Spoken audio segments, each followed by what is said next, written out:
Você sabia que neste momento Jesus está te contemplando? Venha com a gente. Cumprimento a todos com a paz do Senhor. Eu sou o presbítero Arlindo, congrego na Assembleia de Deus Missão Profética, pastor Adão Alves como presidente e o pastor local, pastor Genesco. Nós estaremos hoje meditando na palavra de Deus, que se encontra no capítulo 6 de Marcos, versos 45 em diante, que nos diz assim: E logo obrigou os discípulos a subir para o barco e passar adiante para a outra banda, a Betsaida, enquanto ele despedia a multidão. E tendo-os despedido, foi ao monte orar. E sobrevindo a tarde, estava o barco no meio do mar e ele sozinho em terra. E vendo que se fadigavam a remar, porque o vento lhes era contrário, perto da quarta vigília da noite, aproximou-se deles andando sobre o mar e queria passar-lhes adiante. Mas quando eles o viram andar sobre o mar, cuidaram que era um fantasma e deram grandes gritos, porque todos o viam e perturbaram-se. Mas logo falou com eles e disse-lhes: Tende bom ânimo, sou eu, não temas.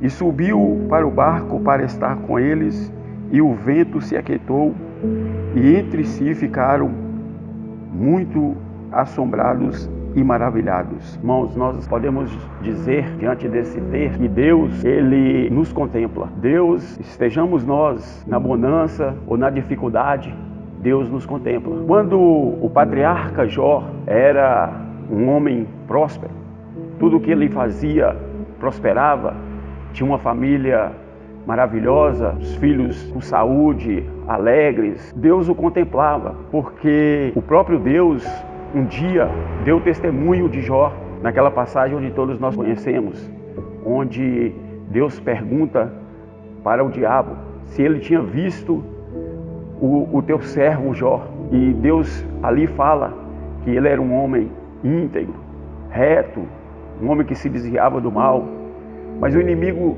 alega o fato dele estar na presença do Senhor, porque Deus o dava tudo, Deus o abençoava em tudo. Mas só que Deus, conhecendo o coração de Jó, permitiu o inimigo tirar-lhe tudo o que ele tinha, que ele não ia mesmo assim blasfemar. E assim aconteceu, tudo aconteceu daquela forma ali, mas Deus contemplava Jó. Na aflição de Jó, Deus também estava.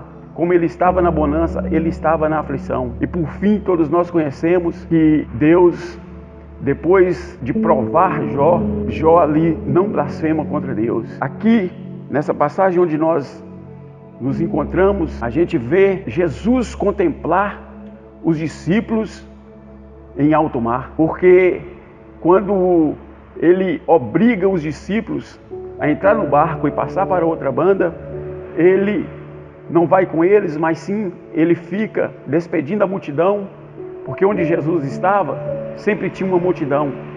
E Jesus agora despede a multidão e vai para o monte orar. E quando Jesus ali está orando, ele, na sua onisciência, porque Jesus era 100% homem, mas também 100% Deus, ele viu que os discípulos estavam ali já cansados, fadigados, pois o vento lhes era contrário. Eu acredito que os discípulos, sendo homens experientes, porque no meio dos discípulos a maioria deles eram pescadores e já conheciam e talvez já tinham passado por momentos como aquele e até tinham contornado, mas aquele dia era um vento diferente.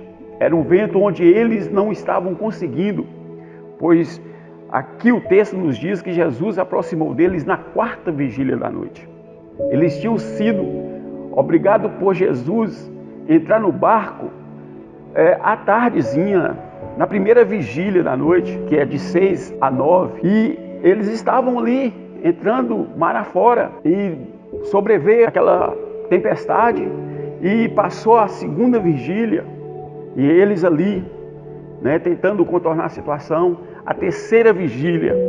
Quando Jesus viu que eles estavam afadigados, Jesus aparece para eles na quarta vigília da noite. Ou seja, no momento em que para eles já estava impossível. Isso nos implica a pensar que o que nós podemos fazer, até onde nós podemos ir, Deus, não que Ele não esteja nos contemplando, e não que Ele não pudesse chegar antes, mas o que nós precisamos fazer, o que nós podemos fazer, Deus, Ele não intervém. Ou seja, nós estamos aqui em meio à dificuldade, mas nós temos a promessa de Deus que nós vamos chegar do outro lado.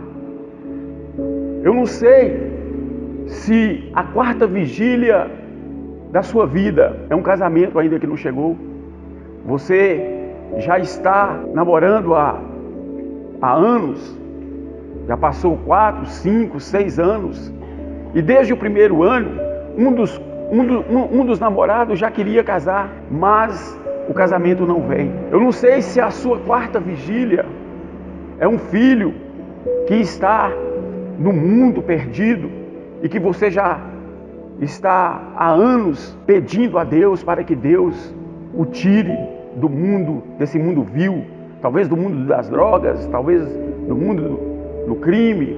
Eu também não posso ser irresponsável bastante para te dizer que Deus, Ele vai resolver esse problema para você.